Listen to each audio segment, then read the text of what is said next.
오늘 이 아침에 우리 함께 나눌 하나님의 말씀은 요한복음 3장 30절부터 36절까지 말씀을 함께 보도록 하겠습니다. 요한복음 3장 30절부터 36절까지 우리 한 목소리로 함께 읽겠습니다. 시작. 그는 흥하여야 하겠고 나는 쇠하여야 하리라. 위로부터 오시는 이는 만물 위에 계시고 땅에서 난 이는 땅에 속하여 땅에 속한 것을 말하느니라. 하늘로부터 오시는 이는 만물 위에 계시나니 그가 친히 보고 들은 것을 증언하되 그의 증언을 받는 자가 없도다. 그의 증언을 받는 자는 하나님이 참되시다는 것을 인쳤느니라. 하나님이 보내신 이는 하나님의 말씀을 하나니 이는 하나님이 성령을 한량없이 주심이니라. 아버지께서 아들을 사랑하사 만물을 다 그의 손에 주셨으니 아들을 믿는 자에게는 영생이 있고 아들에게 순종하지 아니하는 자는 영생을 보지 못하고 도리어 하나님의 진노가 그 위에 머물러 있느니라. 아멘. 오늘 말씀을 위해서 제가 기도하겠습니다. 좋으신 하나님 아버지, 은혜와 사랑을 감사합니다. 오늘 이 토요일 주말 이른 아침에 우리 사랑하는 강남 일지구 형제자매님들이 함께 모여 하나님을 예배하고 또 하나님을 찬양하고 경배하고 또 귀한 말씀 듣게 허락하시니 감사합니다. 이 시간 선포되어지는 주님의 말씀이 우리 각 사람에게 하나님의 음성으로 들을 수 있게 하여 주시고 우리의 심령을 변화시켜 주시고 우리의 삶을 변화시키는 시간이 될 수 있도록 허락하여 주시옵소서. 온전히 주님께 의탁드리고 감사드리며 예수님의 이름으로 기도했습니다. 아멘. 웅채령대님 반갑습니다. 보고 싶었습니다. 네, 그 뒤에는 제가 음모가 있었습니다. 제가 뒤에서 조종하고 있었습니다. 웅채령대님 새벽 기도에 늘 항상 자리를 해주셨는데 어느 순간인가부터 전도에 불이 붙기 시작하시면서 새벽 기도에서 얼굴 뵙기 힘들더라고요. 예. 물론 힘드시겠지만 와주셔서 너무 감사하고요. 더 힘드시겠지만 규태형제님이 좀 수고해 주시면 감사하겠습니다. 오늘 오랜만에 뵈서 너무 좋은 것 같아요. 오늘 저는 요한복음 3장 맨 뒷부분 30절부터 끝부분까지 읽었지만 오늘 이 시간은 이제 3장 전체를 한번 좀 쭉 훑어보려고 합니다. 아마 대부분의 우리 그리스도인들에게 이 복음의 핵심, 복음의 정수가 담겨있는 한 구절을 택하라고 한다면 뭐니 해도 요한복음 3장 16절을 이야기하지 않을까 싶습니다. 저는 이제 명함을 제가 두 가지를 갖고 다니는데요. 하나는 이제 회사에서 준 명함, 어쩔 수 없이 제가 손댈 수 없는 명함, 그냥 업무상 갖고 다니는 게 하나 있고, 하나는 이제 사역 명함인데 이제 전도지처럼 이제 제가 홍현 형제님한테 막 부탁해갖고 이렇게 디자인해가지고 뭐 직장인 성역 공부 모임도 있고 뭐 이런 것들 이렇게 집어넣어서 하는 그 명함이 이제 보면 뒷장에다가 제가 이 요한복음 3장 16절 말씀과 함께 3장 16절 말씀을 딱 적어놓고 그 밑에 하나님은 당신을 사랑하시며 당신을 위한 놀라운 계획을 가지고 계십니다. 그래서 제가 뭐 사역 관련해서 만나는 사람들이 됐던 아니면 이제 복음을 전하면서 만나는 사람들에게 전도지처럼 이렇게 활용하는 명함이 하나 있습니다. 오늘 저는 이렇게 말씀 한 절 한 절 이렇게 뜯어서 보기보다는 이와 같은 이제 복음의 정수를 담고 있는 3장 16절 말씀이 나오게 된 그 배경이 담고 있는 이 3장 전반을 쭉 이렇게 훑어보면서 하나님 말씀 나누기 원합니다. 이 3장 요한복음 3장에는 크게 두 가지 에피소드가 등장하고 있습니다. 앞부분은 21절까지 말씀인데 거기는 니고데모라고 하는 사람, 즉 믿음이 없는 사람을 대표하는 대표 주자로서 니고데모를 등장시켜서 예수님과의 대화를 통해 예수 그리스도가 누구신지를 드러내주는 그런 장면이 나오고요. 두 번째 22절부터 이제 끝부분 36절까지는 세례 요한이라고 하는 이제 반대로 니고데모하고는 좀 이렇게 대비되는 아주 믿음이 좋은 사람을 또 등장시켜서 니고데모와 대비시킴과 동시에 예수님의 사역을 통해서 또다시 예수님을 높여드리고 예수님을 드러내주는 그런 장면이 3장에 나오고 있습니다.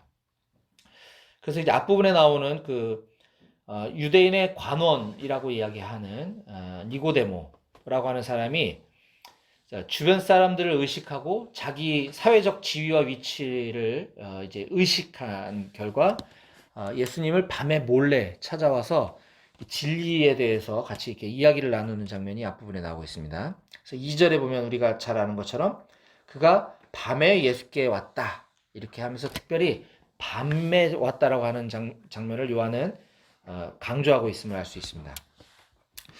그 니고데모가 밤에 예수님을 찾아온 것은 이제 두 가지를 우리가 생각해 볼 수 있는데, 하나는 말씀드렸던 것처럼 자신의 사회적 지위와 위치 그리고 체면 때문에 그 예수님께 나오기를 꺼려하는 주저하는 니고데모의 모습을 나타내 줌과 동시에 또 다른 하나는 예수님을 만나기 전에 인간의 모습이 바로 이러하다.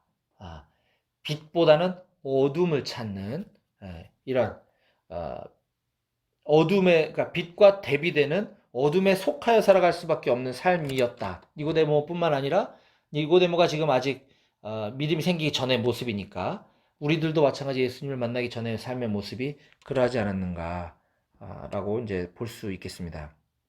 그 뒤로 이제 계속 이어지는 니고데모와 예수님과의 그 오간 대화는 굉장히 재미있습니다. 마치 초반에는 둘이 서로 딴 이야기를 주고받고 있는 것 같습니다. 제가 한번 의역을 해봤는데 성경을 한번 보시면서 제가 이제 좀 이렇게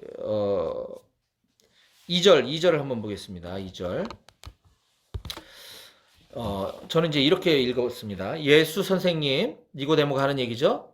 우리는 당신이 하나님께로부터 오신 선생님인 줄 알고 있습니다. 당신이 행하신 이 표적은 하나님이 함께 해주셨기 때문에 가능했다고 저는 생각합니다. 이렇게 얘기하자 3절에서 예수님은 니고데모가 2절에서 그렇게 얘기했을 때 정상적인 대화였다면 아마 예수님이 이렇게 얘기했어야 될 겁니다. 맞습니다. 당신 말이 옳습니다. 저에게는 하나님이 함께 해주시기 때문에 그런 능력이 있습니다. 라고 얘기하셨던가, 아니면 그건 별 말씀을, 그런 거 아닙니다. 뭐 이 정도 답변이 나왔어야 옳았을 텐데, 거기서 예수님은 이렇게 얘기하십니다. 사람이 거듭나지 않으면 하나님의 나라를 볼 수 없다. 뭐 전혀 동문서답 같은 얘기가 나오고 있죠. 그러자 4절에서 니고데모가 이미 태어나서 나이가 먹었는데 어떻게 다시 엄마 뱃속에 들어가서 태어난다는 말입니까? 이렇게 얘기하니까 5절에 예수님이 사람은 누구나 물과 성령으로 다시 태어나지 않는다면 그 사람은 하나님 나라에 들어갈 수 없다. 이렇게 또 아리송하게 얘기를 하십니다. 그러니까 9절에서 니고데모가 그런 일이 어떻게 가능합니까? 이렇게 얘기하니까 10절, 11절에 예수님이 너는 이스라엘의 존경받는 스승이면서 어떻게 그런 기초적인 것도 모르냐?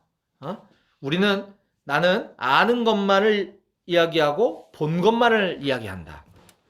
그러나 너희는 우리가 증언한 것, 우리가 전한 복음을 받아들이지 않고 있다. 이렇게 얘기하고 계십니다. 이 대화의 시점은 니고데모가 그 니고데모라고 하는 그 이스라엘의 존경받는 어떤 지도자가 예수라고 하는 좀 그 변방의 그 낯선 뭔가 좀 신기한 일을 행하는 사람을 찾아와서 그 사람이 그 예수가 행한 기이한 행적, 신비한 능력 이런 거에 이제 관심을 보이면서 이 대화가 시작되었지만 예수님은 그것이 결국 단순한 하나의 어떤 마술, 어떤 이적 이런 것이 아니라 하나의 표적이었다라고 이야기를 해주고 계십니다. 이거 저번에 몇 번 나눴지만, 그래서 예수님이 니고데모가 그 관심을 보인 예수님이 행한 그 놀라운 이적들에 대해서 오히려 예수님은 내가 이 땅에 내려온 목적이 인류를 구원하기 위함이고 그 일은 장차 십자가에서 죽음과 부활을 통해서 그 일이 이루어질 것인데 그거를 보여주는 하나의 이정표, 표지판이다 라고 대답을 그렇게 해주고 계시는 장면인 거죠. 그래서 그 사실을 믿는 사람만이 영원한 생명을 얻을 수 있다. 그러니까 니고데모의 처음에 그 궁금함과 갈급함과는 전혀 다른 방향으로 예수님이 이렇게 대화를 유도해 가시면서 결국은 그 복음의 진리, 아까 요한복음 3장 16절을 비롯한 그 전반에 대해서 예수님이 대화를 그렇게 옮겨가고 계신 것을 우리가 볼 수 있습니다. 즉 니고데모를 비롯한 대부분의 사람들은 예수를 믿음으로써 기독교 신앙을 가짐으로써 어떤 우리의 문제가 해결되고 이 비포와 애프터가 선명하게 이렇게 변화되는 어떤 그런 초자연적인 능력에 관심을 갖지만 예수님은 그것이 하나의 마술이나 기적이 아니라 이 인류 구원으로 가는 표적이다, 이정표다, 영원한 생명을 향해서 나아가는 하나의 어떤 지침이 되는 거에 불과하다라고 하는 그런 가르침을 약간은 책망을 섞어가면서 니고데모를 나무라면서 가르치고 계십니다. 너는 이스라엘 선생이면서도 그런 기본적인 것도 모르냐? 너 성경을 안다 그러면서 그런 것도 몰랐냐? 라고 가르쳐주고 계신 것이죠. 그 가르침 속에 말씀드린 요한복음 3장 16절에 있는 것입니다. 요한복음 3장 16절 우리가 너무나 귀한 말씀이니까 이거는 같이 한번 읽어봤으면 좋겠습니다. 다 같이 시작. 하나님이 세상을 이처럼 사랑하사 독생자를 주셨으니 이는 그를 믿는 자마다 멸망하지 않고 영생을 얻게 하려 하심이라. 아멘. 어쩌면 우리가 이게 너무 익숙해가지고 이 말씀에 대한 감격이 조금 식었는지도 모르겠습니다. 그래서 저는 그럴 때 즐겨 쓰는 방법은 다른 번역본을 보면서 좀 리마인드 하는 것이거든요. 제가 이걸 메시지 성경으로 16, 17, 18절을 한번 여러분들께 읽어드릴 테니까 잘 한번 묵상하면서 들어보시면 좋을 것 같습니다. 요한복음 3장 16, 17, 18절입니다. 하나님께서 이 세상을 얼마나 사랑하셨는지 그분은 하나뿐인 아들을 우리에게 주셨다. 그것은 아무도 멸망하지 않고 그를 믿는 사람은 누구나 온전하고 영원한 생명을 얻게 하시려는 것이다. 하나님께서 고통을 무릅쓰고 자기 아들을 보내신 것은 세상을 정죄하고 손가락질해서 세상이 얼마나 악한지 일러주시려는 것이 아니라 아들이 온 것은 세상을 구원하고 다시 바로잡으려는 것이다. 누구든지 아들을 신뢰하는 사람은 죄를 용서받지만 아들을 신뢰하지 않는 사람은 이미 오래전에 사형 선고를 받았으면서도 그걸 모르는 사람이다. 하나뿐인 하나님의 아들을 알고도 그가 믿지 않았기 때문이다. 이렇게 말씀하시면서 19절에 우리 성경에는 그 정죄는 이것이니 라고 설명해주고 있습니다. 즉 그 심판, 아까 앞부분에 그 아들을 신뢰하지 않은 사람은 이미 오래전에 사형 선고, 정죄, 심판을 받았다 그랬죠. 그러면서도 그걸 모르고 살아간다 그랬어요. 그래서 그 심판의 근거가 바로 19절에 이 세상에 빛으로 오신 하나님이 아닌 어둠을 더 사랑하였기 때문이다. 그것이 심판의 근거다. 너희들은 자기 행위가 악함으로 그 행위가 드러날까 해서 빛으로 나오지 못하는 것이다. 이렇게 지금 얘기하고 계십니다. 즉 심판의 근거, 구원받지 못함의 이유는 하나님이 아닌 다른 것을 더 사랑하는 것, 하나님이 아니라 이 세상의 것을 더 사랑하기 때문이다 라고 지금 풀어서 설명을 해주고 계십니다. 즉 인간이 하나님을 알지 못하는 것, 그것이 바로 성경이 말하는 죄이기 때문에 하나님은 지금 예수님에 대해서 전혀 알지 못하는 수많은 사람을 대표해서 지금 그 앞에 와 서 있는 니고데모를 향하여서 지금 이 대화를, 이 가르침을 지금 주고 계신 것입니다. 그래서 제가 10절과 20절, 21절을 다시 한번 의역해 보겠습니다. 3장 10절과 20절, 21절입니다. 너는 이스라엘 사람들로부터 존경받는 종교 지도자이면서도 내가 누구인지 못 알아보고 있구나. 또한 너는 내가 하는 말도 전혀 못 알아듣고 있다. 성경은 너와 같은 사람을 바로 죄인이라고 부르고 있단다. 너는 나에게 나아오면서 사람들의 이목과 시선이 두려워서 이렇게 낯을 피해 어둠 가운데 나를 찾아왔지만 그건 사실 네가 성경이 말하고 있는 죄인이기 때문이란다. 성경은 나를 알지 못하는 것을 죄인이라고 말하고 있다. 따라서 너는 그 죄 때문에 빛으로 나오지 못하고 어둠 가운데로 나오고 있는 것이다. 저는 이 말씀을 저와 여러분들에게 이렇게 말씀하시는 하나님의 음성으로 들렸습니다. 여러분들도 한번 지금 10절, 20절, 21절을 한번 묵상하시면서 하나님이 나에게 어떻게 말씀하시는지 들어봤으면 좋겠는데 제가 한번 말씀드릴게요. 너는 비비비 순장으로서 또 직장에서 열심히 있다고 소위 말하는 그리스도인으로서 다른 그리스도인들로부터 어떤 인정과 칭찬을 듣고 살 수도 있다. 그런데 그렇게 살고 있으면서도 나에 대해서 기록된 하나님의 말씀인 성경에 대해서는 잘 깨닫지도 못하고 또 알려고 열심히 노력하지도 않는구나.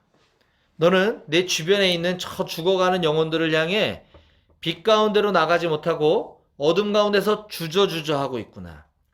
너는 그들을 영원한 생명의 길로 인도하기 위해 복음을 전하고 가르치는 일을 해야 한다는 것을 잘 알고 있으면서도 또 그렇게 가르치는 삶을 일부 살고 있으면서도 정작 너는 내 자신은 주변 사람들을 의식하느라 주저주저하며 살고 있구나.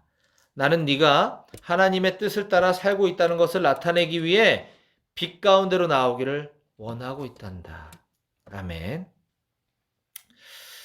지금까지는 이제 니고데모라고 하는 인물에 대해서 예수님과 주고받은 그 대화를 통해서 예수님이 나에게 어떤 말씀을 하고 계신지에 대해서 한번 생각을 좀 해봤습니다. 이제 22절부터는 그 니고데모하고는 전혀 완전 대비되는 상반되는 세례 요한이라고 하는 아주 믿음 좋은 사람을 등장시키고 있습니다. 22절에 보면 참고로 예수님께서 유대 땅으로 가서 거기 함께 유하시며 세례를 베푸셨다라고 이제 기록되어 있어서 이제 사람들이 가끔 예수님도 세례를 베푸셨나? 예수님한테 세례 받은 사람은 진짜 좋겠다. 이렇게 생각할 수도 있는데 사실은 그게 예수님이 직접 세례를 베푸신 것이 아니라 제자들이 세례를 베풀었다라고 4장 1절과 2절에 친절하게 설명을 해줍니다. 4장 2절입니다. 예수께서 친히 세례를 베푸신 것이 아니요 제자들이 베푼 것이라.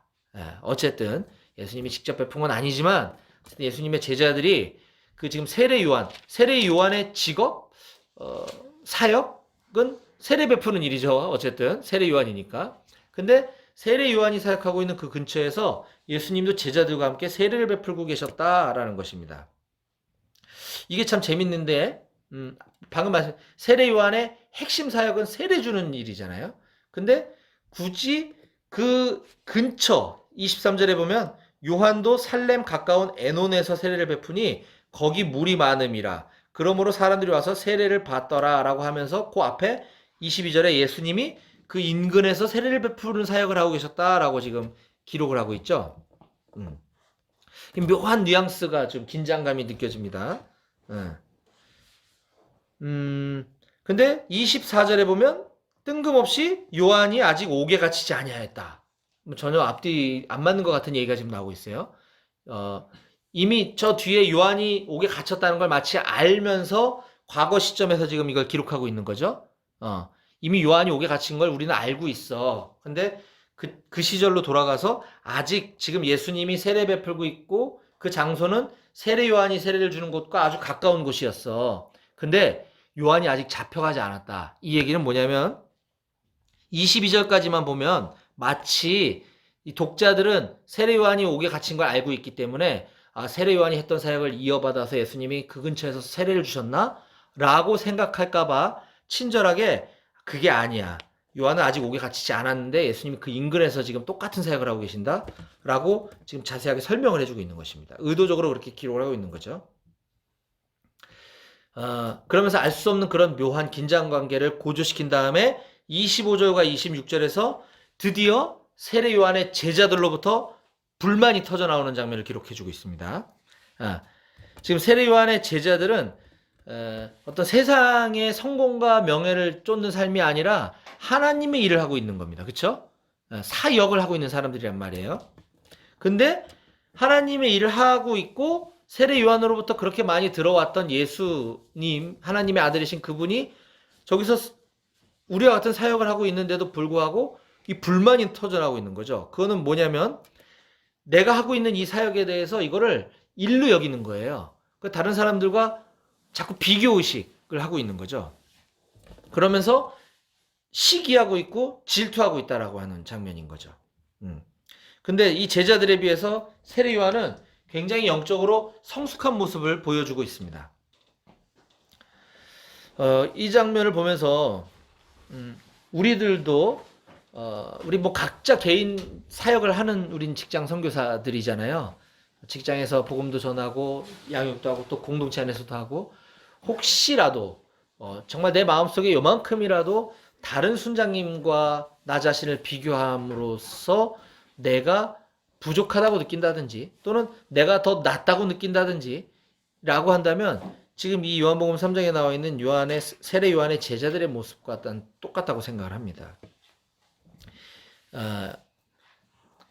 또 요즘 그 작은 교회 운동을 여기저기서 많이 하는 것들을 보게 되죠. 작은 교회 운동. 작은 교회들이 서로 연합해서 서로 돕고 또 때로는 교회가 개척이 될 때 가서 공사도 같이 직접 도와주고 어떤 컨퍼런스도 같이 하고 이런 모습들을 볼 때 되게 귀하다라는 생각을 많이 합니다. 제가 최근에 오랜만에 만난 어떤 저희 이제 큰아들 친구의 아버님이 이제 개척교회 목사님 집에서 이렇게 가정교회 드리고 있었던 걸 봤는데 우연히 몇 년 만에 만났는데 그런 작은 교회 하시는 몇몇 교회들이 어떻게 연합이 돼가지고 어떤 교회를 인수하셨나 뭐 하여튼 그러면서 8개 교회가 연합을 해서 시간대별로 예배를 드리신다 그러더라고요. A교회 물론 인원이 작으니까 가능하겠죠. A교회는 8시 주일날 주일 예배가 8시에 있고 B교회는 10시 12시 2시 4시 6시 이렇게 해갖고 이 8개 교회인가가 같이 한 장소에서 돌아가면서 이렇게 예배 드린다고 하는 얘기를 듣고 그거 참 색다른 방법이다 생각을 해봤습니다. 여기까지는 참 아름다운 모습인데 그 요즘 그 대형 교회를 많이 이제 욕하고 비난하는 모습을 많이 보게 되죠. 물론 대형 교회가 다 그런 건 아니지만 대형 교회에서 조금 잘못하고 있는 부분들도 있는 건 사실인 것 같습니다. 저도 속이 상할 때가 많이 있으니까. 근데 이 작은 교회를 이제 하시면서 대형 교회를 비난하는 것까지는 좋으나 그분들의 그러니까 다가 그렇다는 건 아닙니다. 그러면서도 교회가 성장했으면 좋겠다라고 하는 것에는 약간 좀 모순 아닌 모순이 있지 않나 싶습니다. 대형 교회를 그냥 퉁쳐서 만약에 비난하는 사람이 있다고 한다면 그것 또한 내가 지금 하고 있는 이 작은 사역과 큰 사역에 대한 어떤 비교의식, 시기심 이런 것들이 약간이라도 없지 않지 않나라는 생각을 좀 해보게 됩니다. 이것 또한 세례 요한의 제자들과 비슷한 모습이죠. 우리 BBB 공동체도 마찬가지죠. 아까 얘기했듯이 개인도 마찬가지지만 각 모임별로 그런 것들이 비교되어지고 우월감을 갖는다거나 열등의식을 갖는다거나 이런다면 좀 문제가 있겠다. 또한 우리 BBB가 이렇게 뭐 물론 부흥하고 성장해야 되겠지만 저는 우리 BBB와 유사한 이런 직장 선교 단체들이 좀 많이 생겼으면 좋겠어요. 그래서 이 직장 선교 운동, 우리 삶의 현장에서 복음 전하고 제자 삼는 삶이 막 여기저기서 더 많이 일어났으면 좋겠다는 생각을 좀 해보게 됐습니다. 예전에 우리 BCCC라고 하는 모임이 있다 그랬잖아요.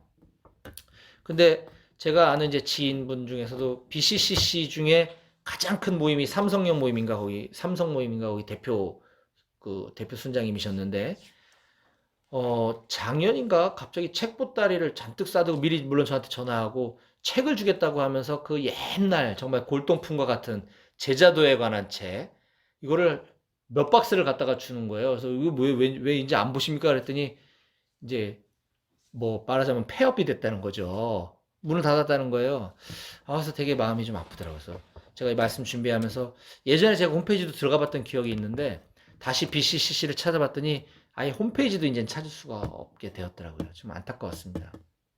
그래서 이런 모임들이 물론 이게 공동체가 분열되고 쪼개져서 뭐 이런 거는 바람직한 건 아니겠지만 어쨌든 자생적으로 이런 운동들이 이런 모임들이 우리랑 똑같다 하더라도 여기저기서 좀 생겨나고 그걸 서로 시기하는 것이 아니라 서로 이게 운동이 좀 일어나고 했으면 좀 좋겠다라는 생각을 좀 가져보게 되었습니다. 오늘 말씀을 마무리하고 제가 3가지 정도 기도 제목 가지고 함께 좀 기도했으면 좋겠는데요. 첫 번째는 우리가 방금 나눴던 요한복음 3장의 전체적인 말씀을 좀 생각하시면서 이 말씀을 가지고 좀 기도했으면 좋겠습니다. 하나는 우리가 BBB 순장이라고 하면서 또 삶의 현장에서 선교하는 삶이라고 하면서 과연 내가 주변 사람들, 직장 사람들을 의식하고 있지는 않았는지 한번 좀 생각해 봤으면 좋겠고요. 또 우리가 말씀 사역자라고 하면서 제자 삼는 순장이라고 하면서 말씀을 잘 깨닫지도 이해하지도 분별하지도 못하지는 않았는지, 또 그 말씀을 더 깊이 연구하려고 노력하는 삶을 좀 게을리하고 있지는 않았는지 한번 돌이켜 봤으면 좋겠습니다.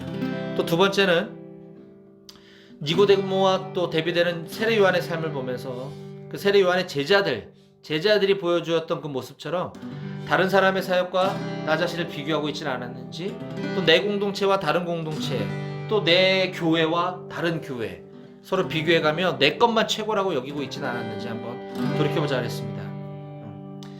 오늘 우리 BBB가 최고라고 생각하는 그런 집단 이기주의에 우리가 빠지지 않았으면 좋겠습니다. 우리 다 같이 오늘 이 말씀을 가지고 나 자신을 하나님 앞에 정직하게 세워놓으시기를 원합니다. 그래서 이 시간 하나님 앞에 분명히 감사드려야 될 부분들은 감사했으면 좋겠고, 내가 하나님 앞에 회개할 것이 있다면 회개하는 좀 시간을 가졌으면 좋겠습니다. 또한 요한복음 3장 16절 말씀에 요약해 놓았던 하나님의 그 사랑이 보다 더 분명하게 선명하게 깨달아지고 내 삶 가운데 실제가 될 수 있도록 하나님께 간구하는 기도를 드리시겠습니다. 이 시간 우리 하나님께 기도하며 나아가시겠습니다.